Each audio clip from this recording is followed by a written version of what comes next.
Matahari bersinar, ku gendong tas merahku di pundak.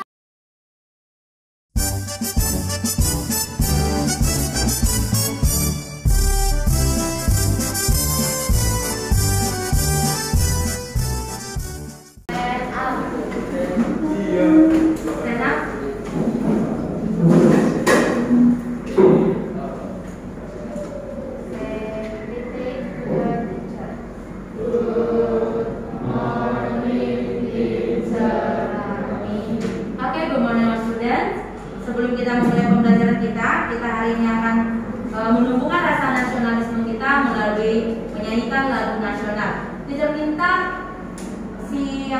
Randy dan Tony maju di sini aja duduknya. Oke, di depan kita sudah membuat lirik.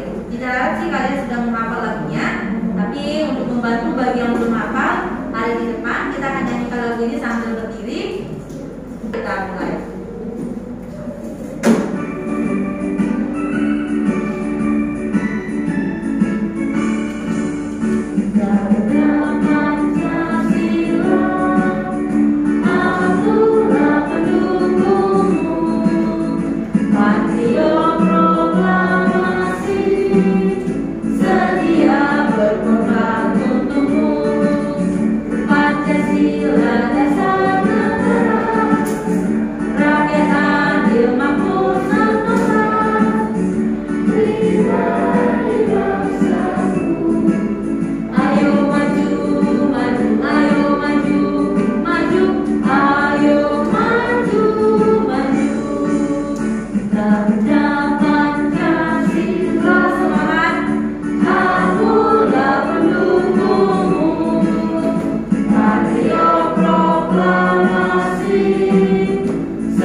Timbal balik antara lingkungan dengan makhluk hidup, ya. Jadi bisa dikatakan ekosistem adalah hubungan timbal balik antara makhluk hidup dengan lingkungannya.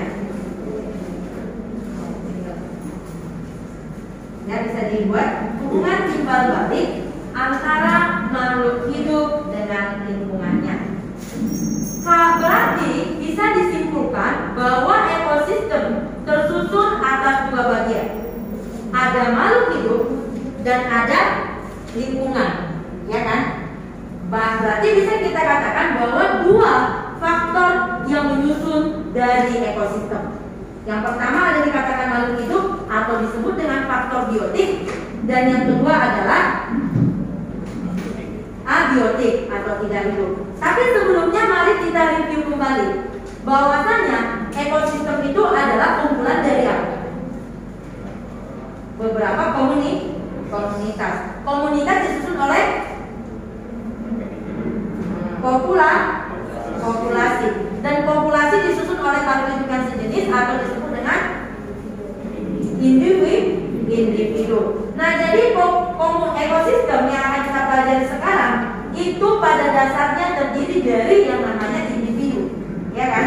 Ada individu berkumpul menjadi populasi, berkumpul lagi menjadi komunitas, dan berkumpul lagi menjadi ekosistem. Ekosistem bukanlah bagian yang terbesar di antara semuanya, tapi apa namanya yang terbesar? Biosfer. Oke. Nah, ekosistem tadi tersusun atas dua. Ada yang hidup, ada yang tidak hidup. Yang hidup dibagi lagi menjadi tiga bagian. Ada yang disebut sebagai produsen. Ingat, produsen itu ciri-cirinya mampu berfotosintesis atau dikenal dengan istilah autotrof. Kemudian produsen ini mampu menghasilkan makanan sendiri, sebagai tingkat 1 dalam tropik. Nah, tingkat 1 dalam tropik akan kita jelaskan berikutnya. Yang kedua, ada disebut konsumen. Konsumen ini adalah bagian yang tidak bisa menghasilkan makanannya sendiri. Konsumen dibagi menjadi 3, ada yang disebut dengan herbivore, carnivore, bahkan omnivore. Kira-kira siapa yang tahu perbedaan ketiga? Carnivore, omnivore, dan herbivore. Kira-kira Edwina bisa?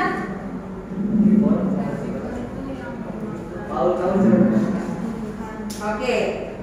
Carnivore yang memakan daging. Omnivore? Iya, yang memakan keduanya. Itulah tingkat yang kedua. Ingat, tadi kita ini berbicara biotik. Biotik tadi yang pertama produsen, yang kedua adalah apa tadi? Konsumen. Di mana konsumen dibagi 3. Yang ketiga ada dikenal sebagai pengurai. Pengurai juga dibagi 2, ada detritivus dan ada decomposer. Decomposer menguraikan bahan-bahan yang sudah mati, sedangkan detritivus menguraikan yang bangkai. Kalau decomposer itu baik sampah, baik zat anorganik yang lainnya itu diuraikan. Oke, contohnya cacing yang lainnya. Sedangkan detritivore itu adalah mereka yang menguraikan bangkai. Misalnya kalau sudah mati jadi bangkai, misalnya kayak ulat-ulat belatung itu namanya detritivore. Kemudian ada juga yang disebut dengan jamur dan lain sebagainya. Jadi itulah penyusun daripada ekosistem yang biotik. Sampai di sini bisa ya. Sekarang yang abiotik. Kira-kira coba masing-masing kalian pikirkan satu bagian yang abiotik atau yang ada di lingkungan ini yang bisa mempengaruhi atau mendukung kehidupan kita. Masing-masing nanti akan dijawab tanya. Silakan kita berikan waktu, pikirkan masing-masing satu orang satu bagian yang mendukung dari kehidupan makhluk hidup sekitarnya.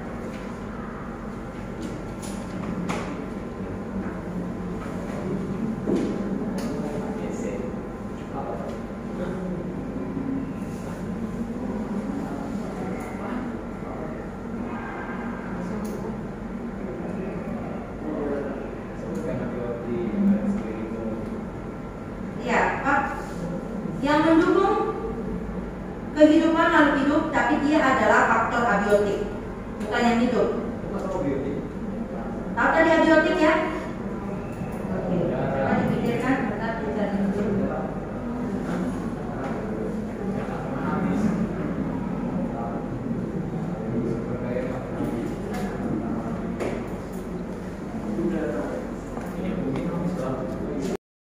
Nah, sudah, kita mulai dari Sofiani.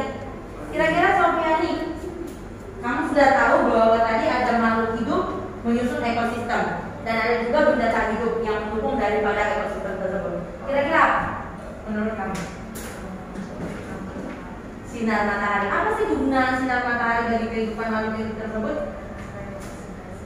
Untuk berfotosintesis. Oke, untuk tumbuhan ya. Untuk manusia sendiri, ada nggak fungsinya? Menurut Sofian ya? Ada nggak fungsi matahari bagi kita? Apa ya? Yes, untuk vitamin D. Jadi ingat bahwa vitamin D di dalam tubuh kita akan diaktifkan menjadi vitamin D oleh bantuan sinar matahari. Good. Kalau tadi, selain dari matahari, sinar matahari, faktor abiotik yang mendukung daripada pembentukan makhluk hidup sendiri apa? Udara. Apa manfaat udara sebenarnya dalam hidup kita? Untuk bernafas. Oke, apa rupanya kandungan di udara itu untuk membuat kita bisa bernafas? Oksigen.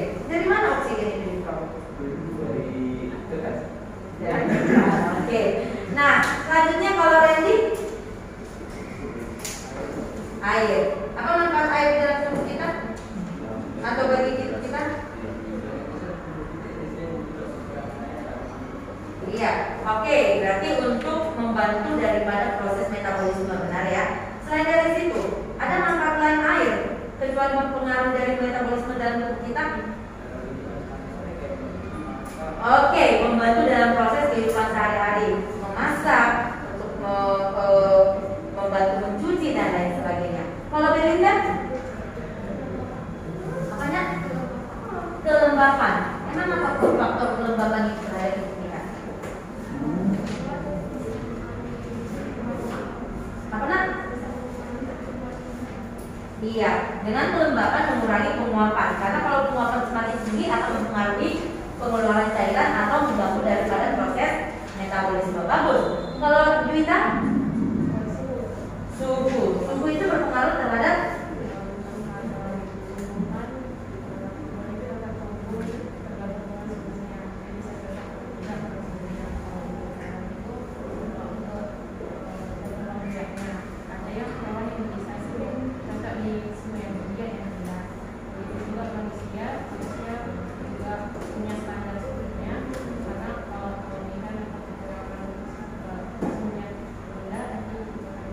Oke, baik. Jadi ada yang disebut juga suhu, benar ya di lingkungan kita.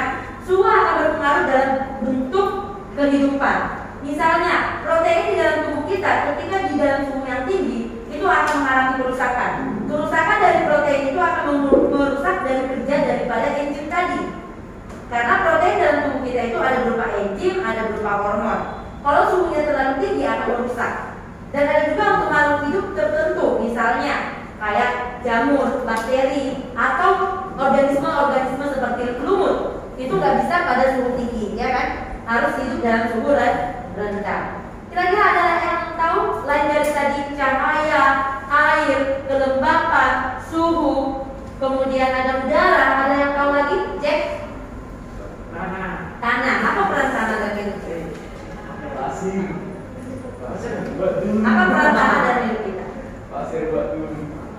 Apa peran tanah bagi kehidupan makhluk hidup?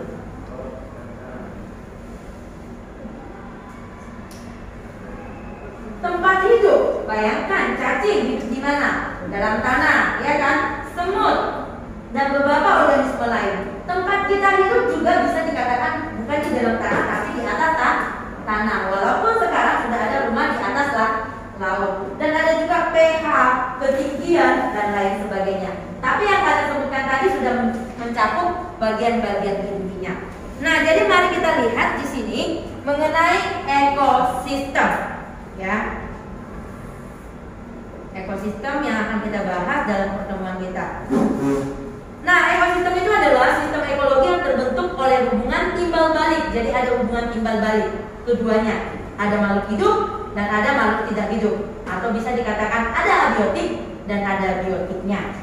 Nah, ekosistem bisa dikatakan juga suatu tatanan kesatuan secara utuh antara segenap unsur lingkungan yang saling mempengaruhi.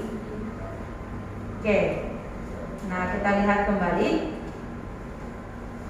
Ingat, tadi teacher sudah bilang ekosistem itu adalah tatanan yang lebih luas. Dia disusun dulu oleh individu ya. Individu akan membentuk populasi, populasi akan membentuk komunitas, dan komunitas akan membentuk ekosistem. Nah, di sini teacher mau sampaikan ada dua hal yang harus kalian ketahui. Perbedaan antara habitat dan niche. Niche atau disebut dengan nisia. Ada juga yang menulis NICHI, niche atau niche. Apa perbedaan keduanya? Kalau habitat itu tempat kita tinggal. Misalnya apa? Misalnya darat, air, udara, itu habitat. Kalau nisia cara hidup yang khusus dari makhluk hidup itu. Misalnya, kita sama-sama hidup di darat, tapi cara hidup kita berbeda. Ada cara hidupnya itu yaitu dengan cara hidup di pohon. Jadi pohon itu disebut dengan nisianya. Pohon dan ada yang hidup memang di dalam tanah. Kedua-duanya di darat enggak? Iya kan? Tapi cara hidup khususnya berbeda. Ada yang memang hidup di pohon, memang dia rumahnya di pohon, dan ada di dalam tanah. Walaupun kedua-duanya habitatnya darat. Ngerti? Nah, kemudian ini juga dibedakan dengan cara seperti ini. Sama-sama di air, tapi ada yang di permukaan, contohnya plankton. Ada yang di tengah-tengah, nekton, bergerak bebas. Dan ada yang di dasar, namanya bentos. Ketiga-tiganya tinggalnya sama-sama di air, tapi untuk kehidupannya secara khusus berbeda. Sekarang sudah bisa membedakan habitat dengan nih? Iya, oke, bagus. Nah, itu mengenai konsep dasar yang harus kalian pahami. Nah, ini tadi tingkat apanya? Lanjut ke sini. Unsur ekosistem ada yang autotrofik dan ada heterotrofik. Ini berbicara tentang cara dia membentuk makanan. Autotrofik lebih sering disebut sebagai produsen, heterotrofik sering disebut sebagai konsumen. Itu hanya sekedarnya saja. Nah, ini komponennya. Ada biotik yang hidup dan ada abiotik. Biotik meliputi produsen, konsumen, dan pemurai. Sedangkan abiotik meliputi semua yang kalian sebutkan tadi. Setidaknya 5 faktor utama sudah ada kalian sebutkan. Cahaya sangat diperlukan ya. Udara sangat-sangat diperlukan. Air sangat diperlukan. Bahkan juga suhu dan lain sebagainya. Nah, pokoknya yang tidak hidup tapi kita butuhkan dan kita melakukan hubungan timbal balik karena nanti ada disebut dengan biogeokimianya, itulah yang disebut dengan faktor abiotik.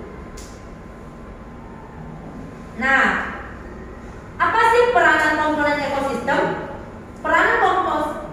Peranan mereka itu sangat berperan dalam aliran energi. Ini yang akan menjadi topik bahasan yang akan kita amati pada pertemuan kali ini. Aliran energi itu ada dari produsen masuk ke konsumen, masuk ke dekomposer. Tapi ingat, itu juga akan kembali lagi untuk siklus berikutnya. Dan hal ini lebih sering kita sebut dengan jaring-jaring makanan atau rantai makanan yang akan kita bahas di pembahasan kali ini. Nah, ingat, tadi konsumen ada berapa? Ada 3 ya, berdasarkan cara dia memakan. Tapi berdasarkan letak atau titiknya ada dibagi menjadi 4, tapi di sini 3. Primer, yaitu yang memakan produsen langsung. Berarti dia sifatnya herbivore. Sekunder, yang memakan konsumen tingkat 1. Tersier, yang memakan konsumen puncak. Ngerti? Dan ada kuartener, yang memakan konsumen tersier. Oke. Nah, kemudian ada dekomposer, tadi sudah kita jelaskan. Ini adalah bagian pengurai dari makhluk hidup yang sudah mati. Kemudian detritivus itu adalah pengurai dari dekomposer yang merupakan makanan dari detritivor. Oke, nah sebelum masuk tentang interaksi, mari kita masuk tentang bagian yang disebut dengan rantai makanan. Tapi sebelum masuk tentang rantai makanan, ada yang mau ditanyakan?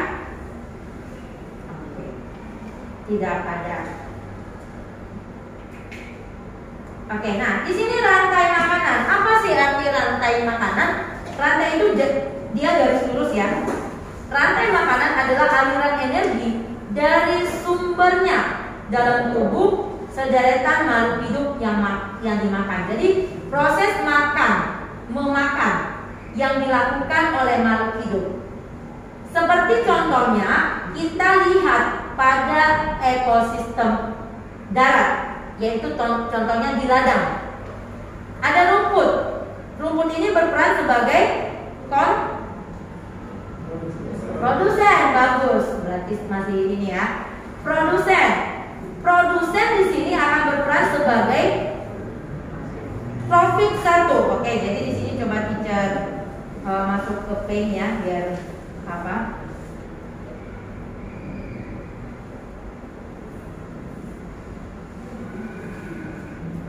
Nah, di sini kita akan lihat proses daripada daur atau rantai makanan tadi. Nah, rantai makanan itu bisa kita lihat contohnya pada ladang atau sawah. Tadi contohnya itu apa, Nak? Bisa dilihat ya? Kekecilannya? Bisa. Kalau kayak gini?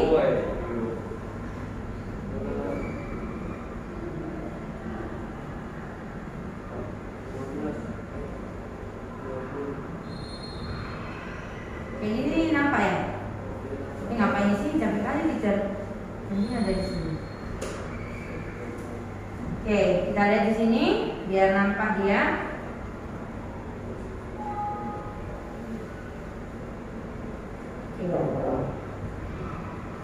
Nah, nanti ini akan kita lakukan pengamatan mengenai proses rantai makanan yang ada di lingkungan sekolah kita. Apa dan apa dan ekosistem apa yang ada di sana. Nanti akan kita jelaskan lagi.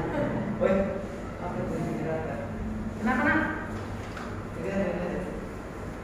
Oke, rantai makanan yang pertama kita coba lihat. Contohnya tadi apa? Oke, rumput. Siapa yang makan rumput? Ya, si Jack makan rumput. Kemudian setelah rumput dimakan oleh si ulat, ulat akan memakan si burung. Ulat dimakan si burung, burung akan dimakan oleh si ular, ular akan dimakan oleh si elang. Oke, ini rantai makanan yang bisa kita temukan di mana? Di sawah atau di ladang. Oke, nah perhatikan rumput di sini berperan sebagai apa tadi nak?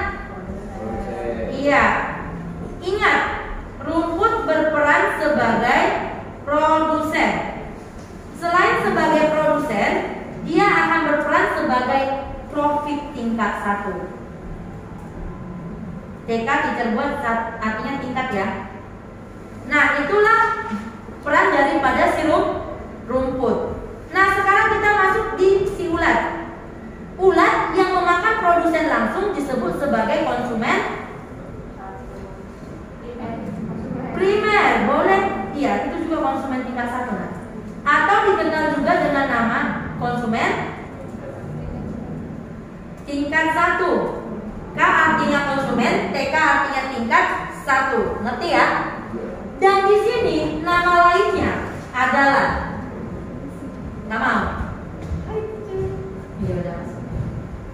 dan di sini juga dia berperan sebagai konsumen primer, konsumen tingkat 1, atau disebut juga dengan herbivore. Kenapa herbivore nak?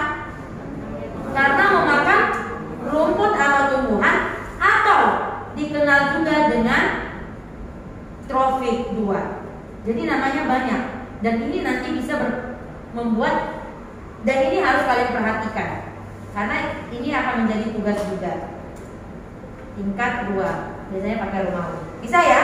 Berarti ada 3 nama. Ada 4 nama bagi si ulat. Apa aja? Konsumen primer, konsumen tingkat 1, herbivore, atau konsumen atau trofik tingkat 2. Sekarang kita masuk ke si burung. Oke, teacher buat konsumen itu K aja ya. Ngerti ya kalau teacher singkat ya nak? Oke. Nah, selanjutnya untuk si burung. Berarti burung ini berperan sebagai apa nak? Yes, yang memakan konsumen primer disebut dengan konsumen sekunder. Selain konsumen sekunder, apa nama lainnya?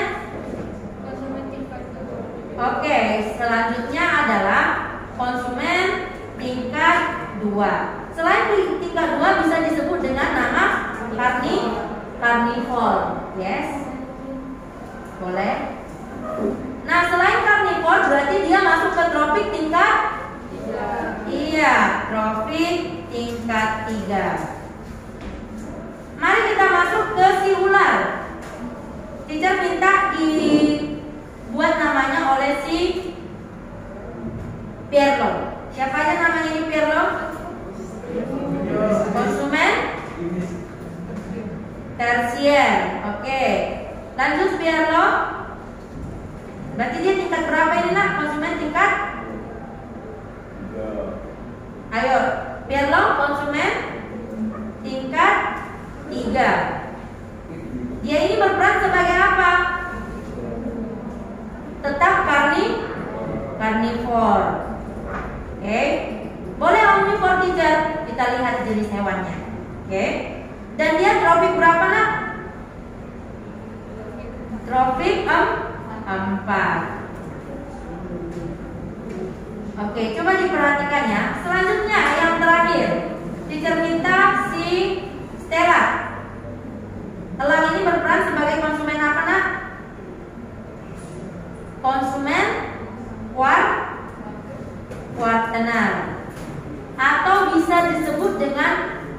konsumen puncak. Kenapa disebut dengan konsumen puncak, teacher? Selalu konsumen yang terakhir-terakhir yang tidak berperan sebagai dekomposer disebut sebagai konsumen puncak. Bisa ya? Oke. Nah, selanjutnya apa lagi namanya? Siapa lagi namanya? Silakan. Iya, konsumen tingkat 4. Dan selanjutnya, elang ini berperan sebagai karnivor juga. Dan yang terakhir, trofik berapa dia? Trofik 5. Oke. Nah, jadi inilah contoh dari aliran energi pada rantai makanan. Kira-kira sampai di sini paham? Paham. Dan yang terakhir sebelum kita melakukan pengamatan kita, teacher mau tunjukkan tentang perpindahan energi atau disebut dengan piramida energi. Ya. Kenapa, Randy? Piramida energi. Ini yang terakhir baru kita lakukan pengamatan terhadap ekosistem yang ada di sekitar kita. Oke, nah perlu untuk kalian ketahui bahwa piramida energi itu adalah perpindahan energi dari tropik 1 sampai ke tropik terakhir atau disebut konsumen puncak dengan nilai yang hanya 10%. Jadi tidak semuanya. Misalnya, ketika kita ambil sayur yang kita makan ini tidak 100% energi yang diperolehnya itu bisa pindah ke kita. Kenapa? Karena sayur itu ketika dia membentuk makanannya, makanan yang dibentuk itu akan dipakai untuk proses kehidupannya. Misalnya saat dia melakukan respirasi, saat dia melakukan fisiologi, saat dia melakukan ekspresi, dan lain sebagainya. Jadi berdasarkan pengamatan atau prediksi daripada ilmuwan, energi yang berpindah secara mekanisme piramida energi hanya berapa persen? 10%. Jadi kira-kira mana lebih banyak memperoleh energi? Konsumen 1, konsumen 2, konsumen 3, atau konsumen 4? Yang bilang 4 angkat tangan. Yang bilang konsumen 1 angkat tangan. Yes. Yang pertama. Kenapa? Karena 10% akan, misalnya produsen punya energi 1000. Oke? Energinya ini didapat oleh konsumen 1 hanya 100, ya kan? Tadi 1000 ya. Terus naik lagi jadi 10, naik lagi jadi 1. Berarti setiap apa? Dia kehilangan 90%. Yang diperoleh hanya 10%. Nah, jadi lihat di piramida energi berikut. Nah, ini dia.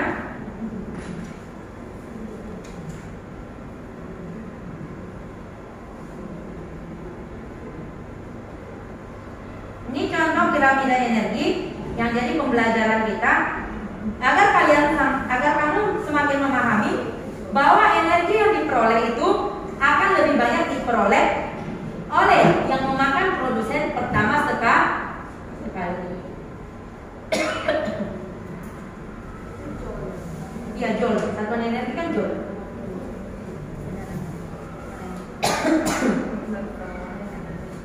Selain joule adalah satuan energi. Kalori. Oke. Nah, ini dia, bisa nampak ya. Jadi dia per joule. Nah, baik. Jadi sekarang kita akan lakukan pengamatan. Kita mau bagi menjadi 4 tim. Kalian berapa orang? 12. Berarti satu tim itu 13 ya. Oke, baik. Kita akan bagi menjadi 4 tim. Berapa tadi? 4 tim. Berarti satu tim ada 3, ada yang 4 ya. Oke, kita main di hitungan saja. Dimulai dari Pierlo. Angka 1 dia berarti tim pertama, angka 2 berarti tim kedua, 3 tim ketiga, dan 4 tim keempat. Mulai dari Pierlo, nanti berputar ke Belinda. Silakan.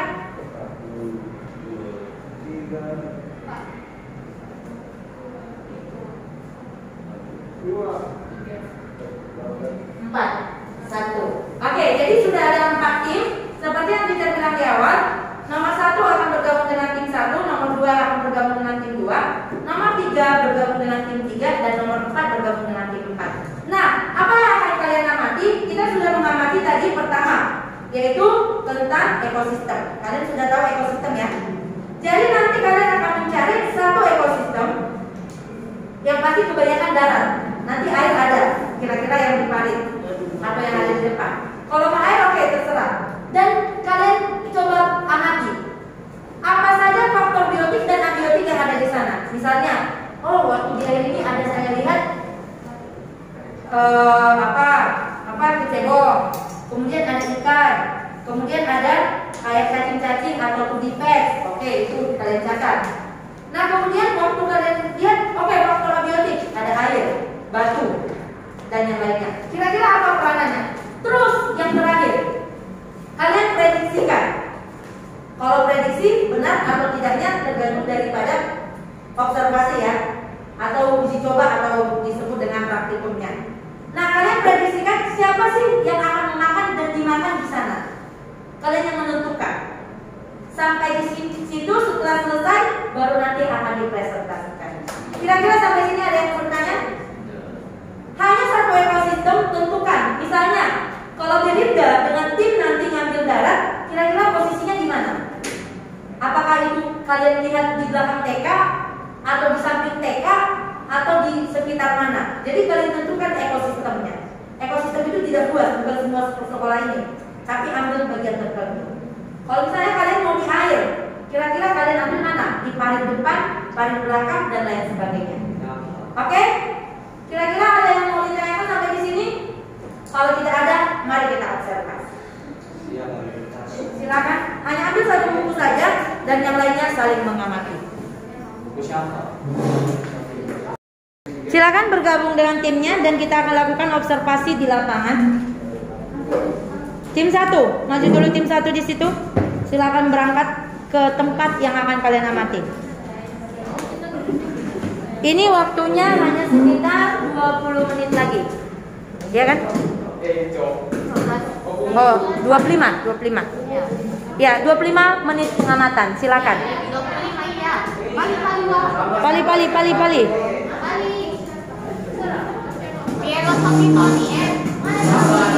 Kelompok 1 silakan.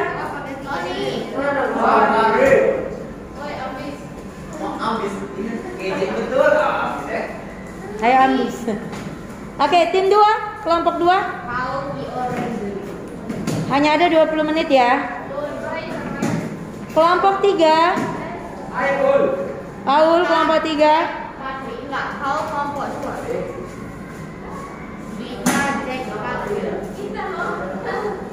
Oke, cepat Patricia. Dan kelompok terakhir silakan maju. Boleh. Oke, kalau itu yang kalian amati, coba lihat faktor biotiknya. Misalnya ada rumput, kemudian ada belalang. Kemudian ada kupu-kupu. Itu kupu-kupu. Dia lari. Si paling lari. Kemudian apa lagi yang ada? Oke, sekarang masuk ke faktor abiotiknya. Ini ekosistemnya. Oke. Ini apa cari ini? Ya, itu termasuk dari kumbang. Oh, yang mana? Ini juga apa tuh? Itu ulat. Oh, ulat aja, guys. Ulat aja. Nah, ini termasuk kategori apa? Dia kayak ini juga, kayak kunang-kunang juga. Dia kumbang. Nah, ini kumbang. Gak apa-apa. Nah, itu serangga pemakan daun. Kemudian ini ilalang. Ada ilalang.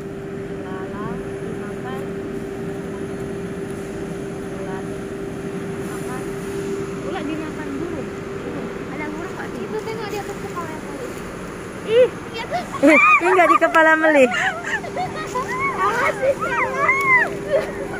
Oke, ini punya mereka. Ada 3 tim. Oke. Ini ada keong. Oke, buatlah. Ada keong. Ini kumbang aja. Iya, ada kumbang. Terus Ada ini tanaman liana dia melilit. Lalu ada semut di sini. Ada semut. Oke, sekarang coba kalian prediksikan rantai makanannya seperti teman-teman tadi. Terus apa tadi? Bangun. Mana tuh? Ini bekicot ini loh, Nak. Ada nyamuk loh. Ini sebagai apa ini? Karnivor. Airnya. Tanah. Ada tanah, udara, apa lagi? Oke, nanti akan di apa? Sudah? Kita akan mempresentasikan hasil observasi satu dia bilang. Ya, silakan Kio dan teman-temannya. Udah nyala ya? Geser ke sini. Oke, silakan.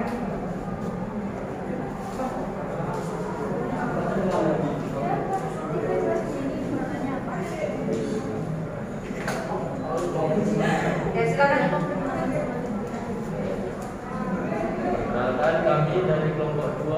Anggotanya saya Paul, saya Henry.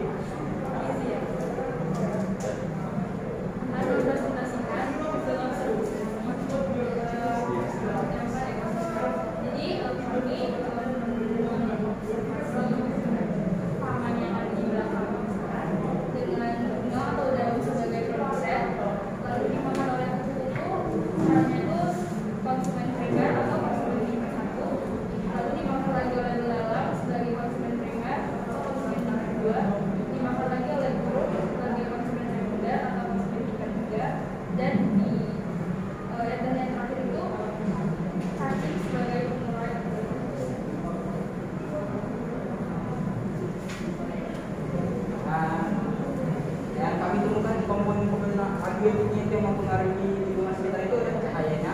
Cahayanya itu fungsinya buat fotosintesis dari tanaman atau produsen. Fungsi tanahnya itu sebagai tempat juga produsen dan tempat berpijak dari konsumen-konsumen dan juga tempat tinggalnya dari pengurai. Nah, air itu buat membantu proses fotosintesis dari produsen sama kebutuhan dari konsumen. Terus ada kelembapannya itu buat apa? Kayak produsen itu supaya bisa tumbuh dan pengurai nanti itu bisa berkembang biak dan suhu itu kayak suhu panas kan. Tumbuhan itu nggak bisa tumbuh kalau di panas-panas sekali udara, jadi suhu itu tergantung sama kelembapan. Sekian presentasinya. Terima kasih.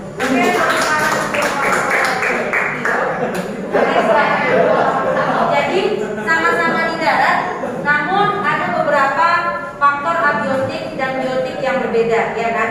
Nah, tadi di faktor si biotiknya Amelie tidak ditemukan yang namanya kupu-kupu dan belalang, ya kan? Tapi mereka ditemukan, walaupun sama-sama di darat. Nah, itu berbicara tentang keberagaman atau keanekaragaman yang telah pernah kita bahas juga. Dan itu juga berpengaruh terhadap rantai makanan atau aliran genetiknya. Dan selanjutnya silakan kita lanjut kelompok Stella. Tepuk tangan untuk kelompok Stella. Kelompoknya Patricia. Silakan Patricia dan Kim. Stella dari kamu. Stella atau kelompok Patricia? Stella udah. Ayo Patricia dan tim. Dan terakhir nanti silakan maju Kelompok Estina.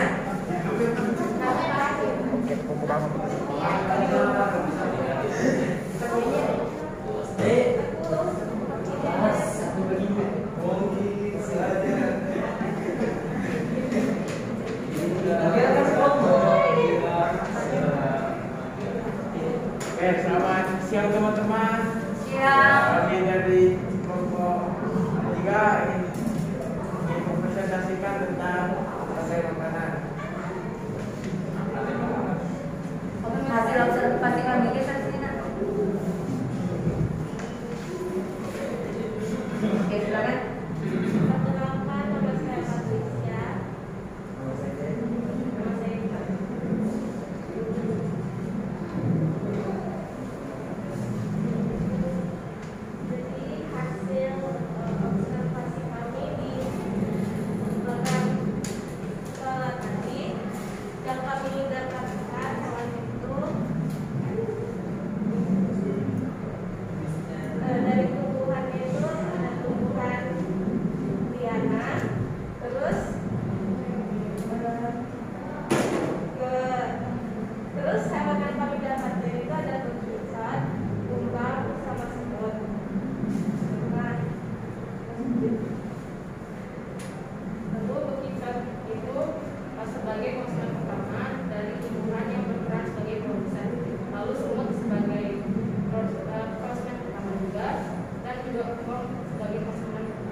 udara bagi hewannya. Lalu yang ketiga, sinar matahari sebagai faktor fotosintesis bagi tumbuhan. Lalu yang keempat, suhu berperan sebagai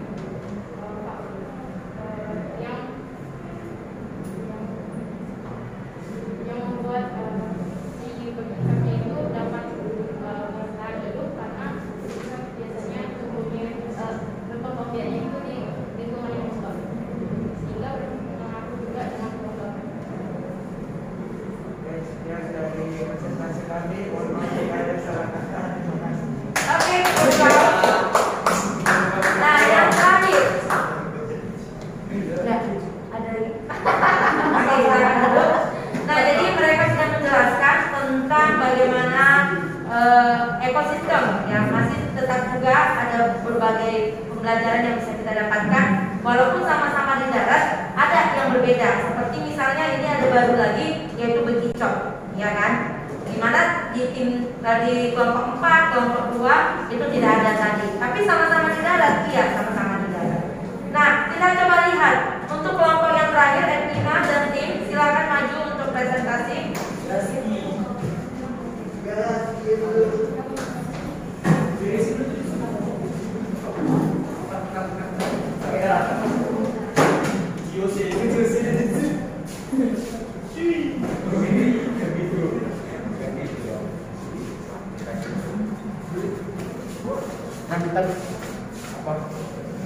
Oke, geser sini, Nak. Geser sini. Agak ke sini lagi, enggak lagi balik-balik.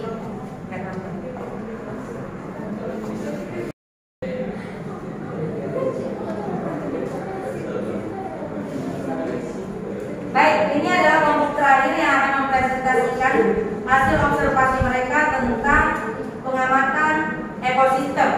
Kita akan dengarkan apakah mereka sama-sama mengamati ekosistem darat atau ekosistem yang berbeda.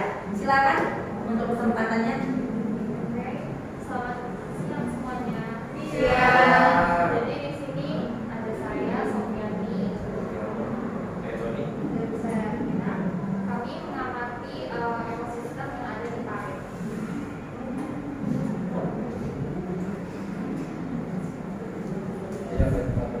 Biota itu ada air sebagai habitat, tanah, gunung sebagai makan, dan udara sebagai napas. Itu biotiknya ada bulu dan ekosistemnya berbeda. Lalu sebagai pengamatan kami dapatkan dulu sebagai produsennya, dulu sebagai konsumen satu atau disebut konsumen primer, dan yang kecil sebagai konsumen dua atau disebut konsumen sekunder, dan kemungkinan mati dan penggunaan sebagai komposer. Jadi pada yang kami dapat itu ikan kecil mati, maka dia dikurai menjadi dekomposer, yaitu melakukan perombakan bahan organik menjadi anorganik. Jadi sekian dari hasil pengamatan kami. Terima kasih. Oke, silakan duduk. Nah, ya, jadi itu adalah mengenai ekosistem air. Jadi ada 3 jenis ekosistem darat dan ketiganya memiliki faktor-faktor biotik yang berbeda-beda. Di kelompok 4 tadi ada yang menjelaskan mereka mengamati tentang ulat, bahkan kumbang. Kemudian selanjutnya ada yang membahas tentang belalang dan selanjutnya ada membahas tentang bekicot. Ya, itu adalah faktor-faktor biotik yang ada di sana. Dan ada juga yang berperan sampai 4 trofik, di mana dari produsen, konsumen primer, konsumen tersier, dan ada juga konsumen sekunder sebagai puncaknya. Dan ada yang hanya memiliki 3, di mana dia hanya dari konsumen, dari produsen, konsumen 1 atau primer, dan konsumen 2 atau tersier. Ada yang menjelaskan tentang sampai ke dekomposernya. Nah, hal itu menjelaskan bahwa tiap ekosistem ada yang memiliki kesamaan dan ada juga yang memiliki perbedaan untuk jaring-jaring makanannya.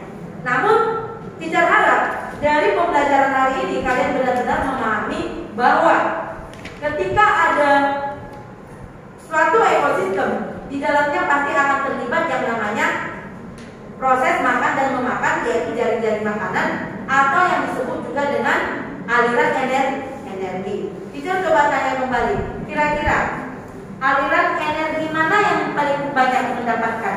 Konsumen primer, konsumen sekunder, atau konsumen tersier? Primer. Siapa yang bisa memberikan alasan? Stella, kenapa nak? Kenapa konsumen primer yang kamu pilih lebih banyak memperoleh energi dibanding konsumen yang lain? Kio?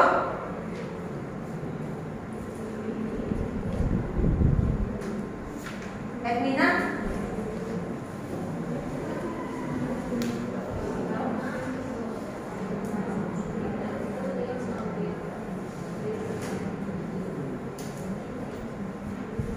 Produsen langsung. Iya. Jadi seperti itu. Jadi pengaliran energi hanya berlaku 10%. Ingat, hanya berlaku 10%. Karena apa? Karena 90% atau sisanya itu dipakai untuk proses metabolisme di dalam tubuh. Jadi ketika si produsen mendapat 1000 kalori atau 1000 joule, maka yang diperoleh oleh produsen primer adalah 100. 10%-nya diperoleh ke atas, 10%-nya diperoleh ke atas. Jadi bisa kita simpulkan konsumen primer adalah konsumen yang paling banyak mendapatkan energi langsung dari produsen, sedangkan konsumen puncak hanya memperoleh sekian persennya, tergantung daripada urutan keberapanya. Sampai di sini bisa?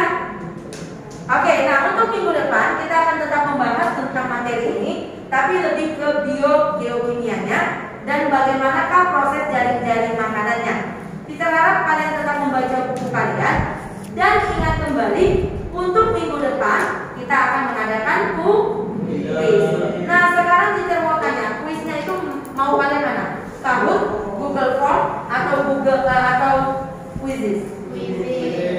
Yang setuju Quizzes sama tangan?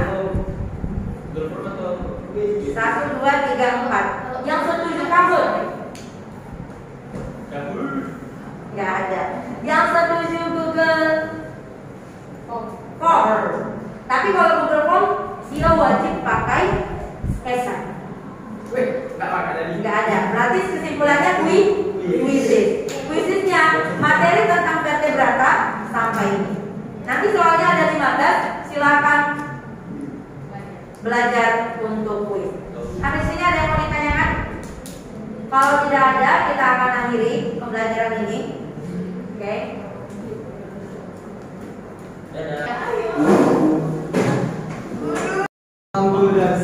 Oke, kita akan akhiri pembelajaran kita. Ingat kembali untuk belajar, karena minggu depan kita akan mengadakan kuis sebelum memulai pembelajaran berikutnya.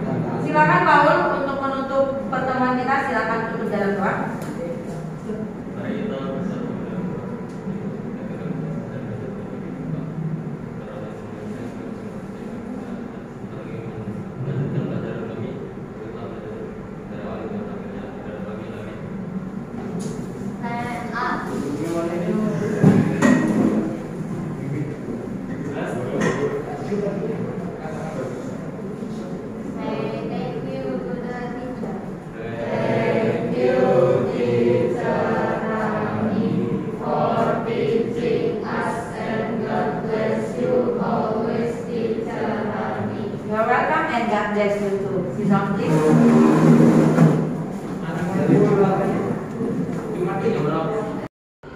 Saya Teacher Jumala dari Sekolah Kristen Basic yang mengajar IPA.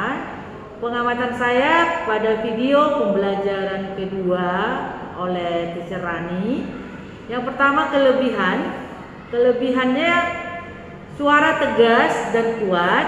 Yang kedua adanya diskusi bahkan praktek langsung ke lapangan, dan hasil observasi dipresentasikan.